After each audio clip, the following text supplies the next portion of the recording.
At Thanksgiving, my billionaire grandpa lifted his glass, smiled warmly, and said my name. Sophia, he announced, loud enough for the entire table to hear. I'm so glad you're enjoying the college fund. I froze. My fork slipped from my fingers and clinked against the plate. The room seemed to tilt, like the ground had shifted beneath my chair. What college fund? I asked. My dad choked on his drink, coughing hard. My mom went pale so fast it scared me. No one spoke, no one laughed.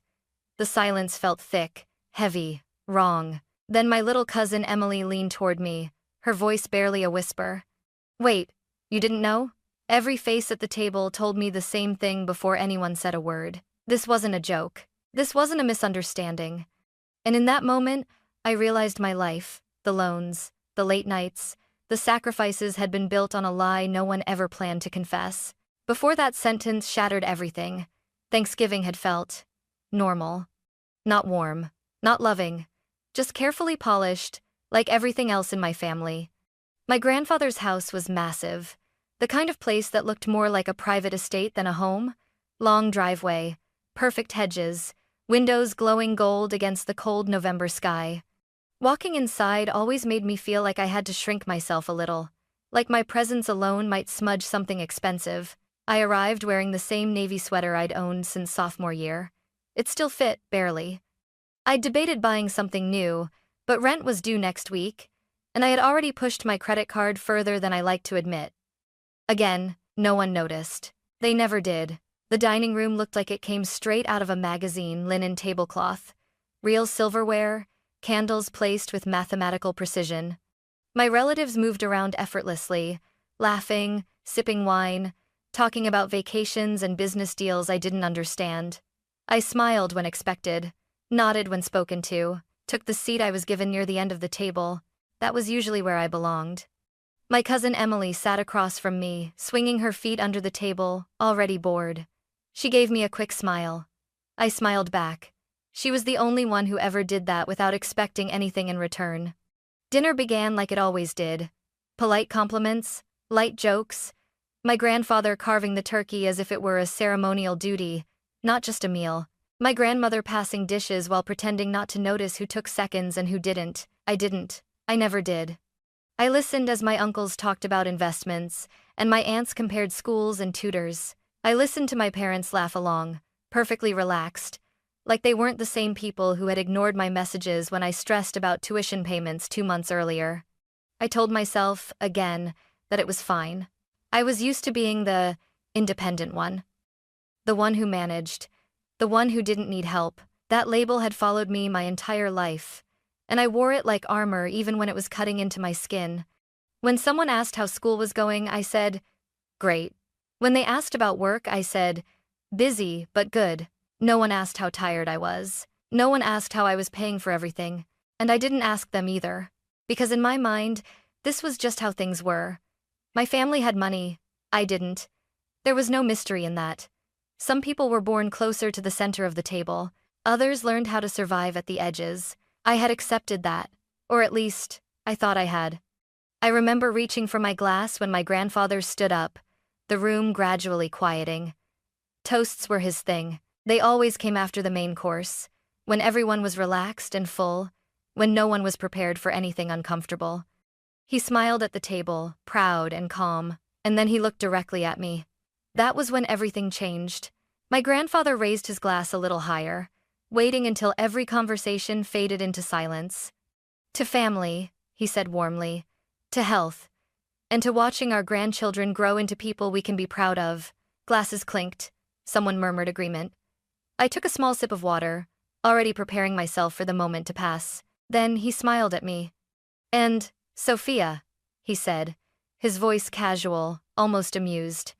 I'm glad you're enjoying the college fund. The words landed wrong. Not loud, not dramatic, just wrong. I stared at him, convinced I had misheard. That maybe he meant someone else. That maybe there was a joke coming that I hadn't caught yet. My voice stuck in my throat. What college fund?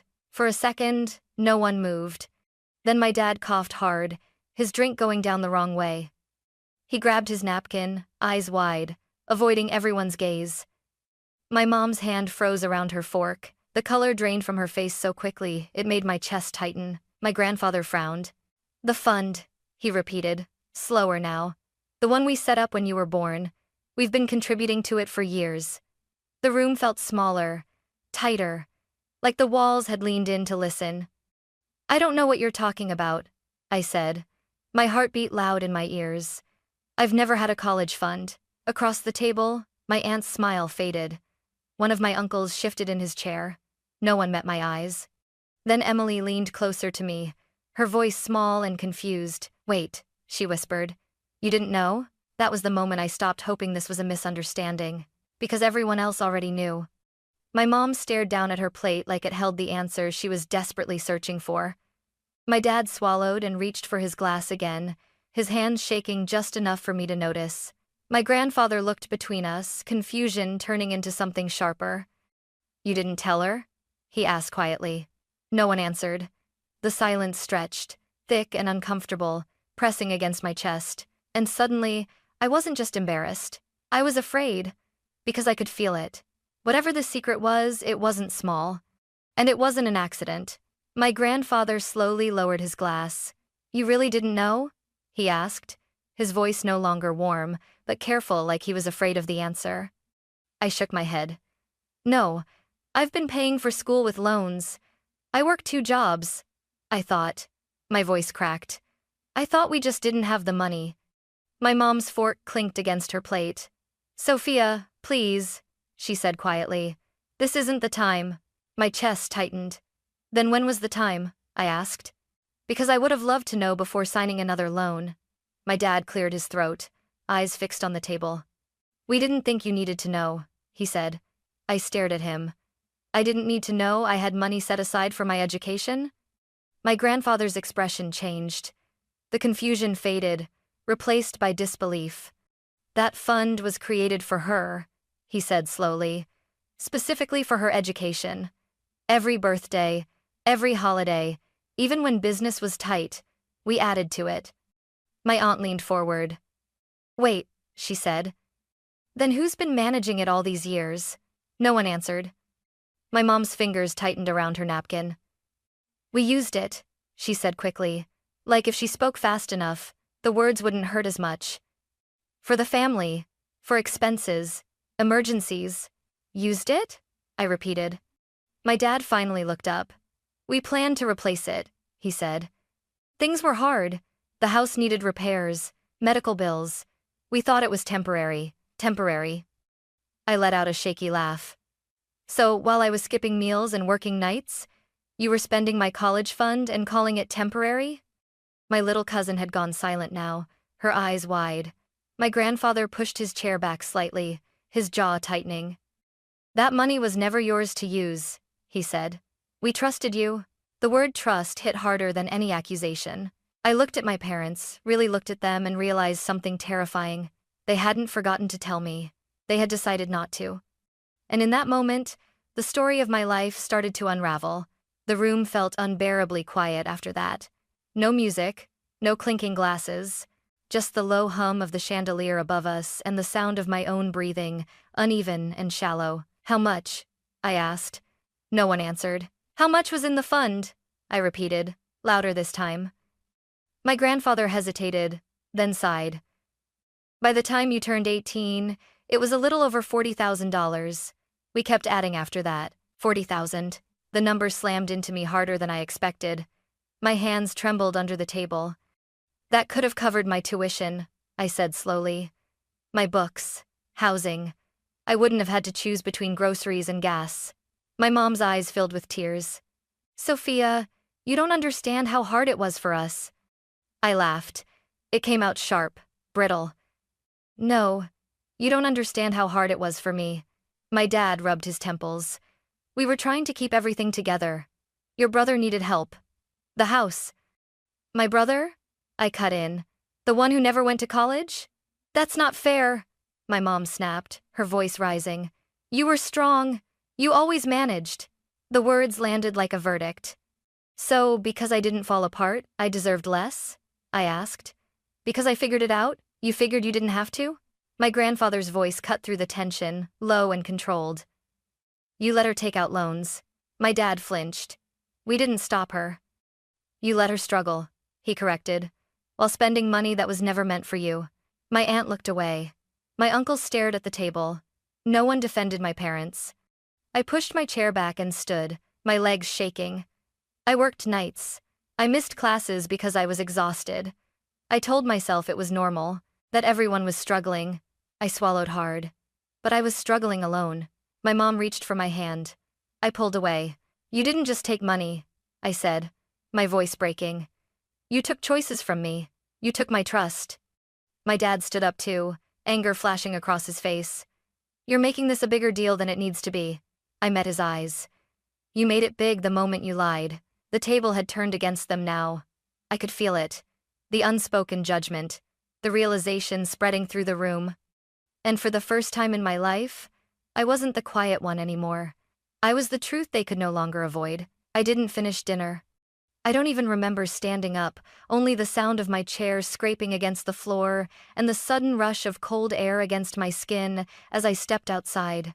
The night felt sharper than it should have, like it was cutting straight through me. I sat in my car for a long time with the engine off, my hands resting uselessly in my lap. $40,000. The number kept looping in my head, over and over, refusing to settle. That money wasn't just tuition. It was time, sleep, security. It was every shift I worked when my body begged me to stop. Every loan document I signed with shaking hands. I drove back to my apartment without turning on the radio. That night, I didn't cry. I didn't scream. I did something worse. I started digging. I pulled up old emails from my grandfather, messages I'd skimmed for years without really reading. Added something extra for your future. Just making sure everything's taken care of. At the time, I thought they were just affectionate words from a wealthy man who liked to exaggerate. Now they felt like evidence. The next morning I made a call. The bank representative sounded confused when I gave her my name. You're the beneficiary, she said slowly. But you were never notified? No, I replied. My voice was steady, even though my hands were shaking. I wasn't. She put me on hold. When she came back, her tone had changed. The fund has been withdrawn from consistently over the past several years, she said. Every transaction was authorized by your parents. I closed my eyes. How much is left? I asked. There was a pause. Nothing. Nothing. The word landed heavier than silence. I thanked her and hung up, staring at my phone like it had betrayed me too. Later that day, I sat across from a legal advisor on campus. My documents spread neatly between us. He read everything twice, then leaned back in his chair. Sophia, he said carefully, this may qualify as misappropriation, especially if the funds were designated for educational use. I swallowed. Are you saying they broke the law? He didn't answer right away. I'm saying, he replied, that you have grounds to protect yourself. Protect myself. That was the first time anyone had framed it that way. That evening, my phone started buzzing. My mom first. Please call me. We can explain. You're overreacting. Then my dad. This is more complicated than you think. We were doing our best. I didn't respond, because suddenly, everything was clear. They hadn't just spent my money. They had gambled with my future, assuming I would absorb the damage quietly like I always had. And for the first time, I understood something that terrified me and set me free at the same time. If I stayed silent now, I would be helping them erase what they did. So I didn't. I opened a new document on my laptop and began preparing the paperwork that would change everything. Not out of revenge, but because what they took from me deserved to be named and held accountable. I didn't tell my parents what I was doing. Not at first. I needed time to breathe, to think without their voices filling my head, bending the story until I almost doubted myself again. But silence has a way of pulling people out of the shadows. 2 days later, my phone rang. Blocked number. I almost ignored it, almost. Sophia, my mom said the second I answered. Her voice sounded thin, strained. Please don't do this. We can fix it. We'll pay it back. I leaned against the kitchen counter, my knees suddenly weak. Pay it back how? I asked quietly. With what money? There was a pause. Then, we'll figure it out. You don't have to involve lawyers. This will destroy the family. Destroy the family. I closed my eyes. You're worried about destruction now? My dad took the phone from her. I could hear it in the shift of his breathing. You're taking this too far, he said. You're making us look like criminals. You took money that wasn't yours, I replied. What does that make you? Silence. Then his tone changed. Softer. Calculated. You've always been strong, Sophia. You landed on your feet. You're doing fine. That word again. Fine. I walked 2 miles in the rain last winter because I couldn't afford a bus pass, I said. I skipped meals. I worked until my hands shook. That wasn't fine. That was survival. It's come. You didn't ask for help, my mom whispered in the background. I laughed softly. You taught me not to. That night, my grandfather called. I'm so sorry, he said before I could speak. His voice was steady, but heavy with regret. I trusted them. I should have checked. You couldn't have known, I said. I could have, he replied. And I'm going to do what I should have done years ago. We met the next morning, just the two of us. He told me he had contacted the bank, that he was changing his will, that any future funds meant for me would be protected legally, transparently, untouchable. I won't let this happen again, he said. For the first time since Thanksgiving, I felt something loosen in my chest. Not relief. Validation. When I got home, I stared at the legal forms on my laptop. My parents' messages sat unread. Their voices echoed in my head: family, forgive, let it go. But another voice was louder now, the one that said, if you don't stand up here, you'll be carrying this forever. So I signed my name. Not because I wanted to hurt them, but because choosing myself was long overdue. I didn't plan to see them again so soon. But family has a way of pretending that time alone can erase damage, that silence is the same as forgiveness. 2 weeks after Thanksgiving, my grandfather told me everyone would be together again for Christmas. You don't have to come, he said carefully. Not if you're not ready. I thought about it all night, then I said yes. Not because I missed them, but because there were things that couldn't stay unsaid. The house looked exactly the same when I walked in: warm lights, soft music, the smell of cinnamon and roasted meat. Anyone from the outside would have thought this was a perfect family gathering. My parents froze when they saw me. My mom tried to smile. It didn't reach her eyes. My dad nodded once, stiff, like we were strangers sharing the same space by accident. Dinner was unbearable. Every word felt rehearsed, every laugh too loud. No one mentioned Thanksgiving. No one mentioned the fund. They spoke about weather, traffic, anything safe enough to avoid the truth sitting at the table with us. After dessert, my dad stood up to give his usual speech. To family, he said, lifting his glass. To sticking together no matter what. Something inside me snapped, not loudly, not dramatically, just enough to make me stand. Except when it mattered, I said. Every head turned. I reached into my bag and pulled out a thin folder, setting it on the table. That's the full record, I continued, my voice steady despite the way my heart was pounding. Every withdrawal, every date, every signature. In case anyone still thinks this is a misunderstanding. My mom's breath hitched. My dad's face hardened. You went to a lawyer, he said flatly. I went to protect myself, I replied. My brother finally looked up from his phone. Some of that money helped me, he said quietly. It wasn't all for them, I know, I said, meeting his eyes. And that doesn't make it right. My grandfather stood beside me then. Legal proceedings are already in motion, he said calmly. This will be handled properly. My mom started crying. My dad pushed his chair back, furious. You'd really do this? He demanded. You'd tear this family apart? I shook my head. No. You did that when you decided I didn't deserve honesty. I picked up the folder and turned toward the door. I'm not here to punish anyone, I said. I'm here to end the lie. No one stopped me as I left, and for the first time, the silence behind me didn't feel heavy. It felt final. A week after Christmas, a letter arrived from the bank. The investigation was official. They didn't use dramatic language, no accusations, just facts, dates, amounts, authorizations. If misappropriation could be proven, restitution would be required. Everything would be handled through proper legal channels. I didn't feel victorious. I felt lighter. My grandfather helped me open a new account in my name only. Transparent, protected. For the first time, something meant for my future actually felt like it belonged to me. Not as a secret, not as leverage, not as a favor. I paid down part of my student loans. I didn't erase them all, but I finally stopped drowning. Spring came quickly after that. I graduated. I accepted a full-time job offer I had earned on my own. I moved into a small apartment with creaky floors and sunlight in the mornings.